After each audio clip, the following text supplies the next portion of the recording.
Fala pessoal, se liga aqui ó, essa edição do Jornal da CBF tem cobertura completa da seleção brasileira em Brasília, tem histórias de um Brasileirão com o Júnior, tem também homenagem ao centenário do Leônidas da Silva, um programa completo em que quem escolhe o que e quando vai ver é você. Não tem como ser diferente, né? De cara, imagens exclusivas da preparação da seleção brasileira para o amistoso contra a Austrália.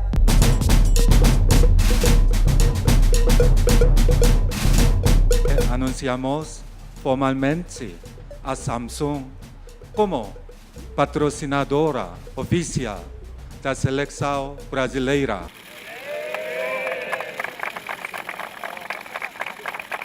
Hoje pela manhã, o Daniel Alves foi submetido a um exame de imagem, uma ressonância magnética no tornozelo direito. Ele precisa de parar para poder tratar e se recuperar bem dessa lesão. Hulk vem de uma lesão muscular na região posterior da coxa direita, também está sendo desconvocado para seguir o tratamento e se recuperar adequadamente.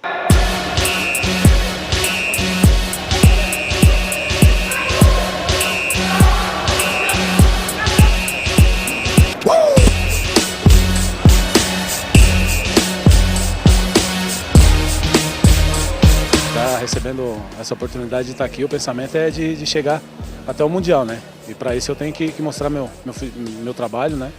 E permanecer aqui dentro da seleção brasileira.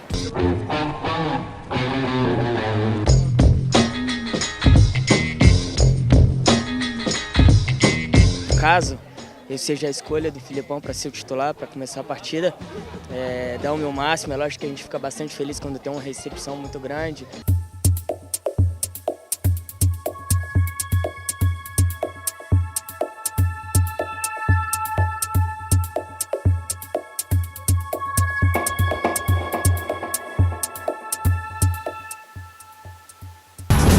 Dizem que pedido de filho é uma coisa difícil de recusar, né? O Júnior, por exemplo, estava jogando lá no exterior, ouviu o chamado do seu filho e se deu bem. Isso é uma história de Brasileirão.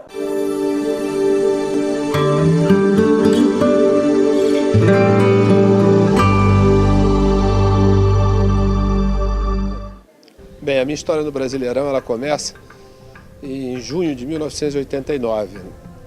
Exatamente que eu jogava no Pescara.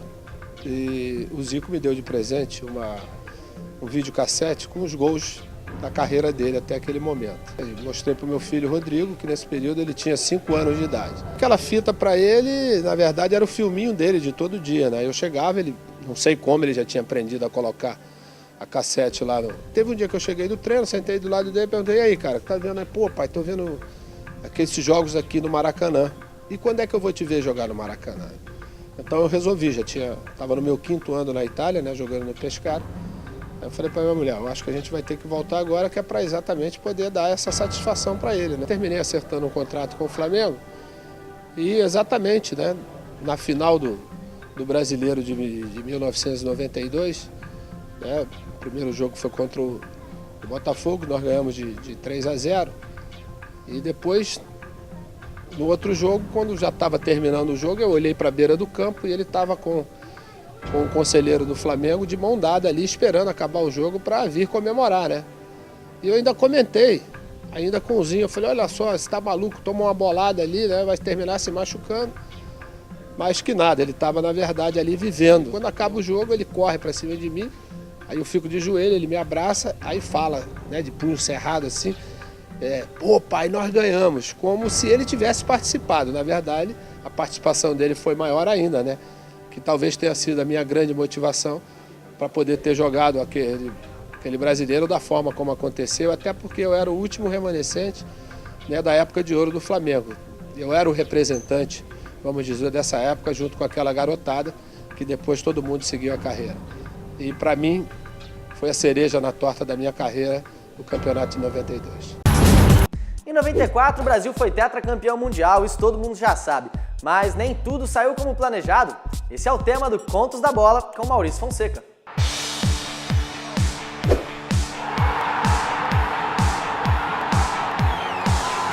Na Copa de 94, a primeira das 5 que eu cobria, aconteceu uma situação que foi no mínimo inusitada. Pouco antes da estreia do Brasil contra a Rússia, o Ricardo Gomes, que era o zagueiro e capitão da seleção, sofreu um estiramento muscular no amistoso contra El Salvador. E o jogador teve que ser submetido a uma ressonância magnética no hospital lá da Califórnia.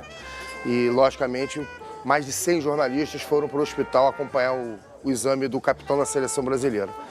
Os 100 jornalistas que foram lá invadiram o hospital numa cidadezinha pacata lá da Califórnia e fizeram uma bagunça tão grande que o doutor Lídio Toledo, que estava acompanhando o Ricardo Gomes, ficou apavorado. Acenderam cigarro, falaram gritando nos microfones. Foi uma bagunça assim daquelas generalizadas. E durante o exame, o Ricardo Gomes ficou do lado de fora esperando, depois que ele fez o exame, e foi entrevistado por quase 100 pessoas. E com todos ele manteve um tom de esperança, assim, proforme, na verdade. Jogador experiente como ele já sabia que estava fora da Copa. Eu conheço o Ricardo há muitos anos, a gente foi amigo de infância, e eu tive, como todo mundo acabou de falar, eu fui conversar com ele, e aí ele falou, pô, Maurício, essa bagunça toda aqui, pra nada, eu já tô fora da Copa, essa distensão que eu tenho não vai dar para recuperar, e isso tudo aqui pra nada, é só para constar. Isso foi uma das passagens inusitadas, assim, nessas 20 anos de seleção brasileira.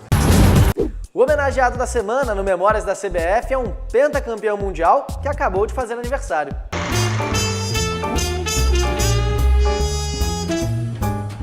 Seleção brasileira jogando no 3-5-2.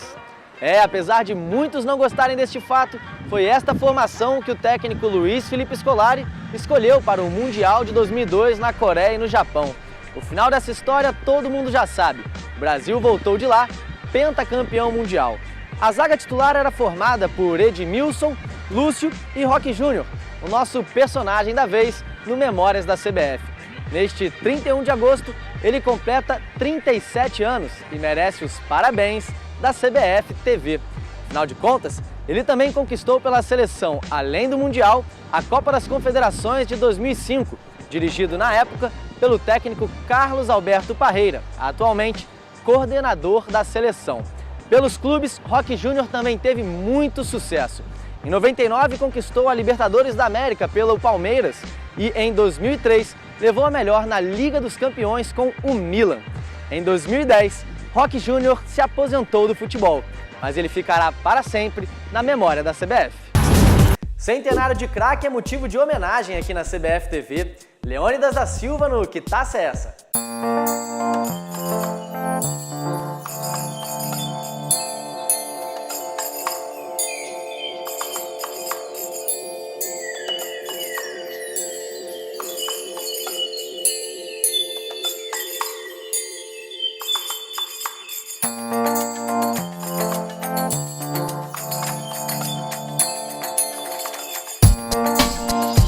Em comemoração aos 100 anos de Leônidas da Silva, Diamante Negro, vamos falar hoje sobre os troféus conquistados por esse centroavante, que foi um dos maiores artilheiros da história da seleção brasileira, artilheiro da Copa do Mundo de 38, e que na sua estreia pela seleção, já em 1932, conquistou a Copa Rio Branco e mais 2 troféus do torneio disputado em Montevidéu contra o Nacional e o Peñarol.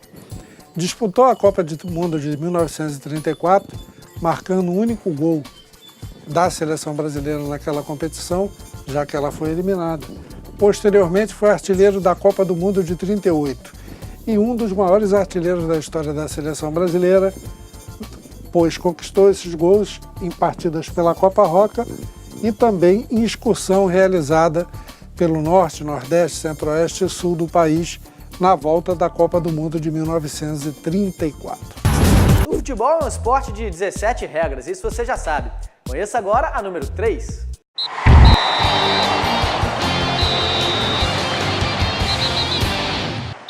Regra 3, número de jogadores. É nessa regra que fala que jogam 11 contra 11 e o número mínimo 7 jogadores. Uma equipe não pode jogar com menos do que 7 jogadores.